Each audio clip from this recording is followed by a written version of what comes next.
Today, I want to read to you from Titus chapter 1, verse 1, and talk about how truth and godliness are of one accord. Here's the verse, Titus chapter 1, verse 1. Paul, a bondservant of God and an apostle of Jesus Christ, according to the faith of God's elect and the acknowledgement of the truth, which accords with godliness. Again, that's Titus chapter 1, verse 1. The Apostle Paul had many associates and co-workers. One of them was a younger man named Titus. They worked together spreading the good news of Jesus Christ and establishing churches among the believers on the island of Crete.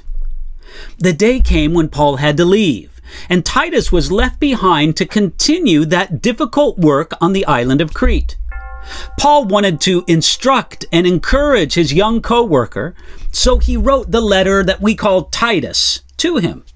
Inspired by the Holy Spirit, this letter was not only helpful for Titus, but also for God's people throughout all ages. Again, because it's truly inspired by the Holy Spirit. And because this writing was inspired by the Holy Spirit, and it's rightfully included among the writings of the New Testament, every word and phrase has some depth and some meaning. We can learn both from the broad themes of the book of Titus, but also from the individual words and phrases. And the first line of the letter, Titus chapter 1, verse 1, is a good example of how, under the inspiration of the Holy Spirit, a lot can go into just a few words.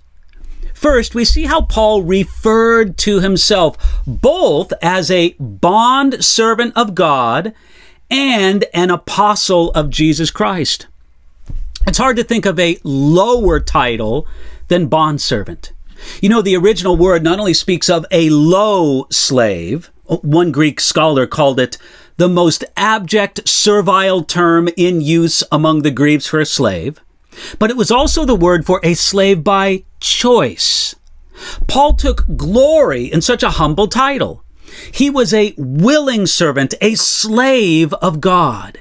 Yet, he was also an apostle, a uniquely designated ambassador of God, one of those commissioned by God to lay that one-time foundation of the church, as we read in Ephesians chapter 2, verse 20. Paul said that his calling as a bondservant and an apostle was according to the faith of God's elect and the acknowledgement of the truth. His calling wasn't because of the faith of God's elect, but in harmony with the faith. That is, the belief, the truth that is shared among God's elect. One way we know who the elect are is that they make this acknowledgement of the truth. They believe and confess the truth about who Jesus is and what he came to do for us, especially his work on the cross. There is at least one more important thought in this verse, Titus 1:1. Paul was careful to write that the truth acknowledged by God's elect accords with godliness. In other words, it is consistent with a godly moral life. An ungodly life, one that's marked by sin and moral compromise, it doesn't really acknowledge the truth of God. This truth brings us to one of the big themes of Paul's letter to Titus, the link between sound doctrine and godly living. Truth and godliness should always be in one accord. From time to time, we need to do the self-assessment. Do I believe the truth, especially about Jesus and his work for me? And do I walk in godliness consistent with the truth and the nature of God?